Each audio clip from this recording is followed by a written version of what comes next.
Ionavation. I'm your host, Adrian Vasquez. And I'm your co-host, Eileen Cordero. And in today's episode, we'll be interviewing 2023 Iona Innovation Challenge first place winner, Colton. The Iona Innovation Challenge happens every spring where students get to participate in a Shark Tank-like challenge in which they present an entrepreneurial idea and they have the potential to win up to $11,000 in cash prizes, basically.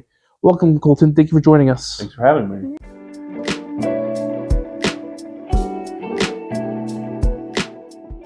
So I think everything started when we first started at Iona's OT program. So the OT for occupational therapy program, which is a master's program here at Iona, and they had a roto chair, which is actually a kind of like a 3D driving machine where you sit in the chair and they have a steering wheel that you can steer. And what first inspired me was like, oh wait, what if we just take this video game fun device and we could use it in more of like a rehabilitation way? Because I was like, okay, what if someone's trying to come back from, I don't know, maybe a stroke and they want to relearn how to drive? Then they could practice driving in a video game because that's a lot safer than actually getting behind the wheel. And then the kind of like adaptive gaming concept started to grow from there.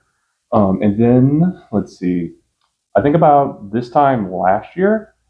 So for our final project for OT school, we have to do a community development project.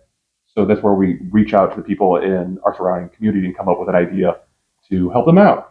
And so me, Mark, and Michaela, so that's our 3 group members, had the idea that we could do adaptive gaming for Iona's campus. So kids with disabilities could also participate in the gaming lounge and be able to play video games and compete on esports teams like everyone else.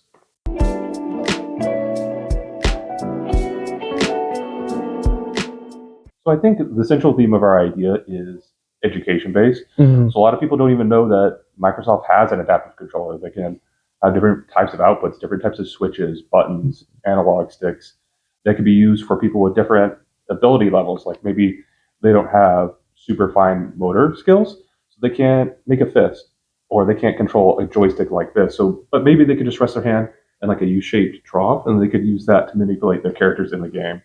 So just coming up with creative solutions so people could play video games regardless of their ability.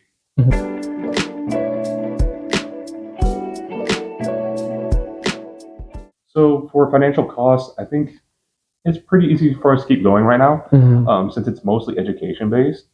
And a lot of what we're doing is just, doing presentations, teaching people, showing them PowerPoints, being like, oh, hey, this is the resources out there that you can use. This is how you could set them up potentially. Because we're not actually going out and buying a lot of the equipment. We're just getting some basic things that we're going to use the funds from winning earlier in the year, like buy some basic equipment so we could do some demonstrations and show people a little bit, give them some intro information, as you will.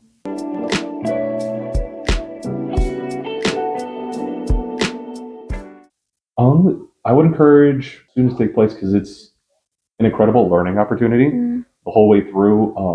And it's so unique. Like I haven't had a chance to pitch business ideas. Getting your elevator pitch down is so much practice. Just being able to pitch it over and over again so you have it down concisely and just trim all the extra words off of it, get your idea out there quickly and concisely. And the round table that you do where you're just doing interviews with people is so good because it's like, oh, I didn't explain this correctly. This person didn't understand my idea. So how can I rephrase this in a way that they understand? And with adaptive gaming, a lot of people aren't super familiar with what even occupational therapy is or what esports means. And being able to quickly and concisely explain that just takes a lot of practice. And this challenge gives you a great opportunity to just get out there and practice. I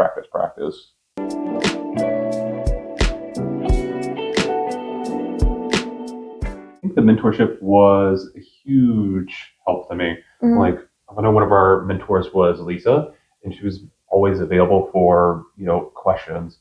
She actually came to the OT program and actually did a presentation for us. It was like another time where she just came by and just had a chance to talk to us. So me, Mark, and Michaela, we aren't business majors. We have a healthcare background. So like business planning, how we're going to, make our money, like what we're going to charge for these events, how much would our expenditures be?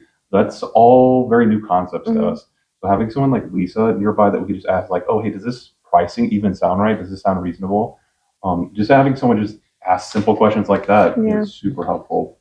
And then the milestones that the Innovation Challenge has set up breaks everything down into very manageable like it's still a lot of work, but it gives you manageable stepping stones to get from point A to point B that helps you walk through the whole process of creating your idea, creating your business model, and then going out and pitching it to the world. Mm-hmm.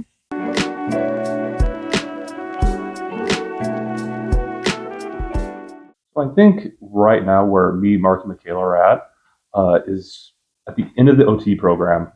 So we're out at fieldwork. So that's where we're working, like out there working as OTs, trying to finish our program and gain as much clinical knowledge so we can take this concept and be able to apply it to different fields.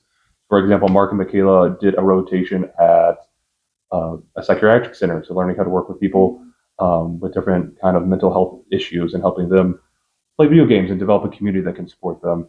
Meanwhile, I'm in more of an outpatient setting where we're working with patients who are coming back from, rotator cuff surgery, or maybe they had a fall on their outstretched hand and they can't really hold a controller because they don't have the grip strength anymore. And helping them figure out strategies like how can you play games if you can't hold a controller now. So we're gaining clinical experiences like our biggest step right now. And then I think we have a lot of big ideas coming up for next year once we're done with field work and done with the OT program. For example, we want to continue to do presentations. Like one of them we're planning on trying to do is at the American AOTA, American Association of Occupational Therapists.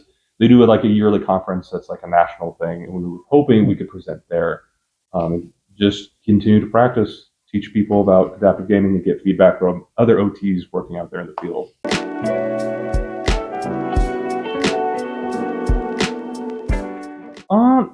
I think there are some grants that you could possibly get for it, but it's mostly education based, where everyone OTs from all over the country, they come to the convention center at one particular area, and there's a lot of press conferences where they're teaching people PowerPoint presentations, poster presentations, so more education.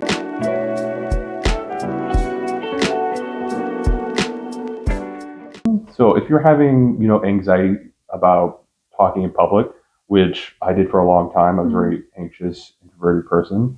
I think just getting out there and just taking the leap, because every successive time that you do it, it's going to get easier and easier.